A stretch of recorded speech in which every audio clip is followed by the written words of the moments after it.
তাকে অলরেডি আটক করা হয়েছে এবং যে আমি যেটা বলেছি, এটা পুলিশ সদস্য যারা দায়ী আছে, পুলিশ সদস্যদের বিরুদ্ধে বিধি মোতাবেক সর্বোচ্চ ব্যবস্থা গ্রহণ করা হবে। হ্যাঁ, কনস্টেবল আছেন এবং শফিকুল ইসলাম।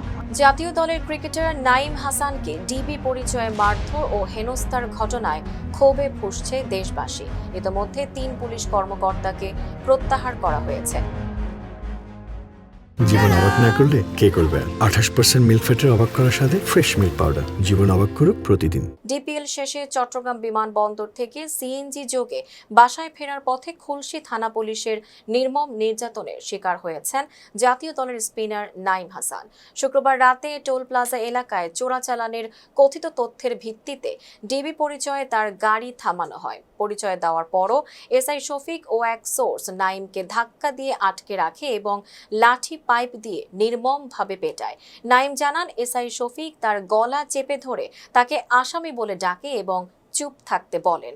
থানায় ওসির সামনে নিয়ে গেলে ওসিও চিৎকার করে চোখ নামিয়ে কথা বলতে বলেন। চোখ নিচে নামাই কথা বলো। 100 মানুষের মতন ছিল, সবাই পরিচয় দিচ্ছে, তাও বলা ছিল তারা আমাকে নিয়ে আসছে এখানে। শতাধিক মানুষ তার পরিচয় নিশ্চিত করলেও পুলিশ তা আমলে নেয়নি। পরবর্তীতে বিভিন্ন মহলের ফোনের পর গভীর রাতে তাকে ছাড়া হয়। এই ঘটনার পর নাইমের ভাই সাব্বির হাসান বাদী হয়ে খুলশী থানায় 3 জনের বিরুদ্ধে মামলা করেছেন।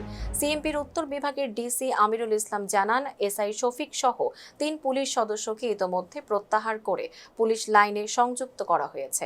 শনিবার এক বিবৃতিতে বিসিবি এই ন্যাক্কারজনক ঘটনার তীব্র নিন্দা জানিয়ে দোষীদের দৃষ্টান্তমূলক শাস্তির দাবি তুলেছে।